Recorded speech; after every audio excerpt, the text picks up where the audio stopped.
Tapos sa likod. Park light, brake light. Nagpapalitan pagka nagpreno.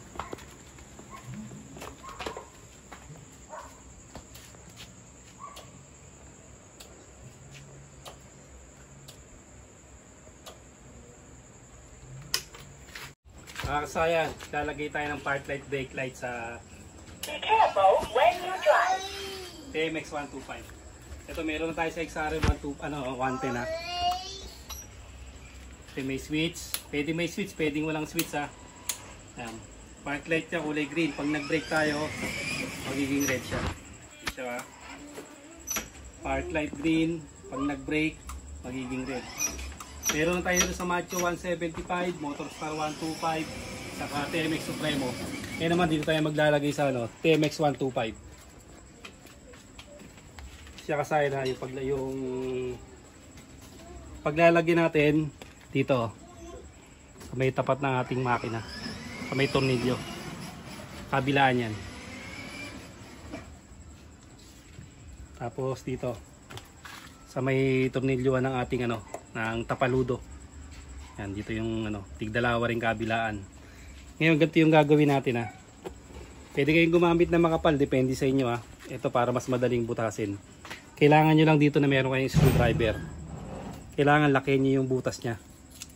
Kapalakihin nyo yung butas hanggang sa kumasya na yung natin. Hanggang sa kumasya yung ating eagle eye na katulad nito. Yan.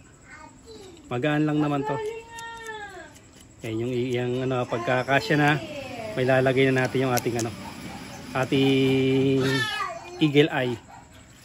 Tapos pag naipwesto na natin na ganito, ito na yung 4 na wire niya na. Pag sasama-samahin natin yung yung kulay red at yung kulay blue. Natin po pwesto yan para daan sa ilalim. Kulay blue naman to, katulad ng kay Macho. Ito siya ba? Yan. Tapos kailangan natin dito ng relay. Ito. Pag ganito yung nabili yung relay, yung may ilaw, huwag nyo siyang pagbaliktarin. Yan siya, tingnan nyo. Halimbawa, baliktad nyo na ilagay yung 85-86. Ayan o. Mahina yung ilaw nyan. Ito dapat 85 sa ground. Tapos ito yung positive, yung 86 ha. O, tignan nyo. Negative tong 85. Tapos ito yung positive, yung 86. O, yan o. Para pag nag-brake, iilaw siya. Huwag yung pagbaliktarin ha.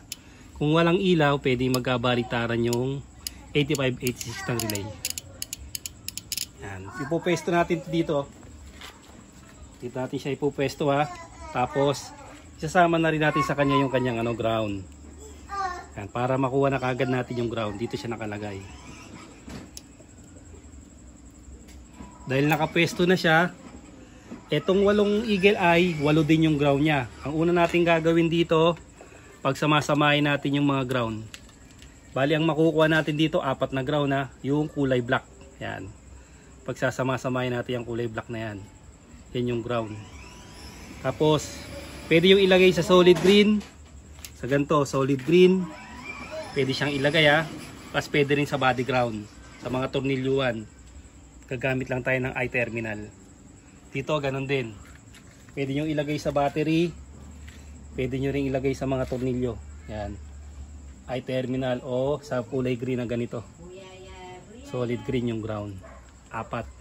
Bali ipupwesto natin to ng ng mga ground muna. Ipupwesto muna natin yung 4 na ground dito sa tornilyo na to o dito sa sa may battery o dito. Pwede. Marami siyang pagkukuha na ng tornilyo. Pwede rin dito.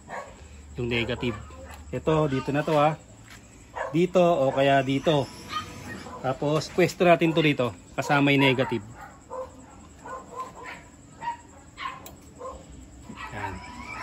Pag naipwesto natin dito, meron tayong number number 30.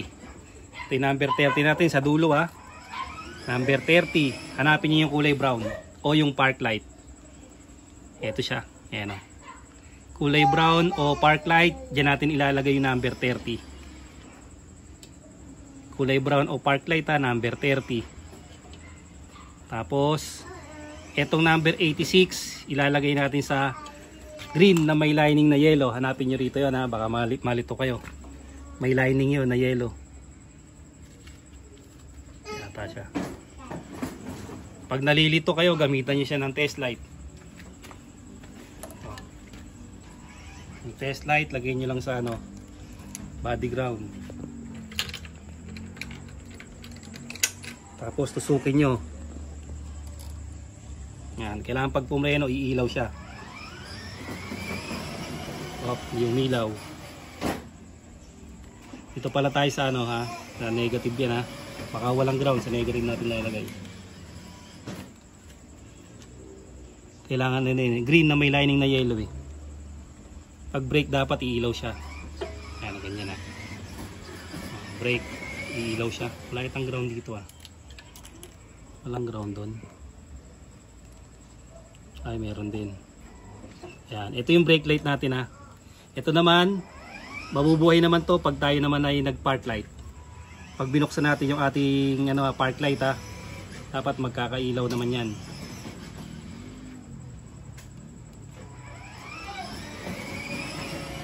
Ito, park light natin. Pag nakabuhay yung park light. Ito, negative. Tapos, kulay brown. Yan. Park light, pag pinatay yung park light, mamamatay din yan. O yan yung park light natin ha, kulay brown. O dyan natin nilalagay number 30. Number 30 ng relay. Ito sa kulay brown. Yan siya ha. Tapos number 86, 85 yung negative natin ha. Number 86, ito siya. Sa brake light. Lalagay natin sa brake light yan. I-splice na lang natin yan dito ha. Papakita ko sa inyo pagka naka-splice na naka-forma na dito yung ano, yung relay. Tapos yung mga ground, pag na-forma natin lahat ng ground, babalikan namin kayo. Ito na siya kasaya no. I-ano lang natin ha para mas madaling maintindihan. Yung number 30, ito sa dulo number 30 ha, kulay brown o park light. Kung gusto niyo naman maglalagay kayo ng switch, accessory wire niyo ilalagay. Sa isang kamay ng switch, lalagay niyo yung brown, sa isang kamay accessory wire. Ito naman, nasa switch na ng ano, nasa switch na ng park light ng TMX125. Ito siya ba? Tapos, yung number 85, ito yung naka-body ground ha. Ito. Yan. Naka-body ground na siya ba? Ito na siya. Tapos, ito, nakalagay na sa ano, sa green na may lining na yellow. Itong ano ayan siya. Yung brake light number 86 ha. 86, 85, 30 nakalagay na. Ito na lang dalawang load na lang ano. Pag tinesting nyo yan, pagka nag-brake, ilaw na siya. Ilaw ha. Kulay red to. Kita? Kulay green pala, green. Yan. Iilaw na siya ha. Tapos yung sinabi ko sa inyo, kailangan yung apat na ground, ito na siya oh. Dito natin nilagay, ito yun oh. Nakalagay tayo ng eye terminal ha. Yung apat na ground ng ano, ng eagle eye, ito na siya. Tapos ito yung blue, ito yung kulay blue, tapos ito yung kulay ano, kulay red. Ito siya ha. Tapos puntan tayo dito sa harap. Dito naman, ito yung apat. Yan. Ito na yung apat na black. Yan siya. Magkakasama lahat ng black ha. Naka-body ground din siya. Ito naman siya. Ito. Ito ha. Yan. Ito. Ito siya ha. Yan. Naka-body ground. Eye terminal. Magamit tayo ng eye terminal yung mga ganito. Yan yung mga bilog-bilog na yan. Yan. Ginagamit natin iba't ibang size. Tapos ito naman yung ano niyan, yung red at saka yung blue. O ganito yung pag-testing ha. Lagyan nyo lang siya sa positive kasi naka-body ground tayo eh. Pag nilagay natin sa positive, dapat iilaw na siya. Yan. Lagay lang din natin sa ano, sa positive. Okay na yung red. Okay na rin yung blue. Ngayon pupunta to rito.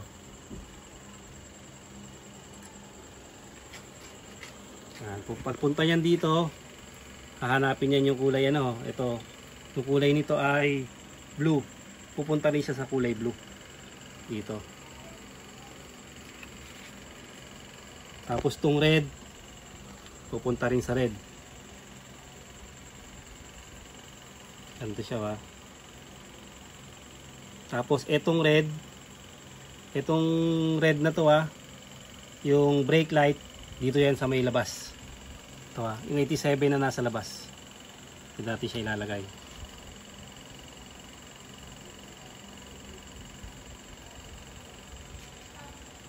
Tapos etong ano na to, etong nasa loob, ito naman yung park light. Ito yung kulay blue.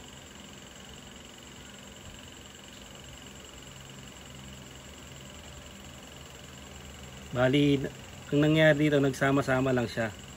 Itong kulay red, yung dalawang red, pupunta na siya rito sa dalawang red din. Tapos yung dalawang blue, pupunta rin. Kaya magkaduktong siya. Tapos yung park light niyan, itong nasa gitna, yung brake light yung nasa labas. Kasi dalawang 87 to eh. Tandaan nyo ito lang pinaka ano dyan, 30. Dito tayo sa ano, sa park light o kulay brown. Tapos yung green yellow, brake light o number 86. Number 30, brown, 86, green yellow, tapos 85, body ground. Tapos itong nasa labas, brake light, yung kulay red. Yung nasa loob naman, yun yung kulay blue. Tatakpan lang natin para maganda pag tinesting natin. Kasi naka-cover na natin. Ito yung relay kasi okay naman siya, hindi naman sa tinamaan. Yan. Yung relay natin. Kasi ito yung tornilyo ito yung butas. Yan. Kaya yung relay okay lang siya dyan. Hindi naman siya tinamaan. Sakto lang siya dito. Ito testing natin. So, nakita natin park light. Ito yung park light natin. Tapos brake light. Ngayon harap likod tayo harap, likod, parehas meron siyang ganun lang kasayan yung paglalagay. Pag meron ka hindi nasundan, mag-comment lang kayo at sasagutin ko yan. Hanggang dito lang mga kasayan. Salamat sa panonood.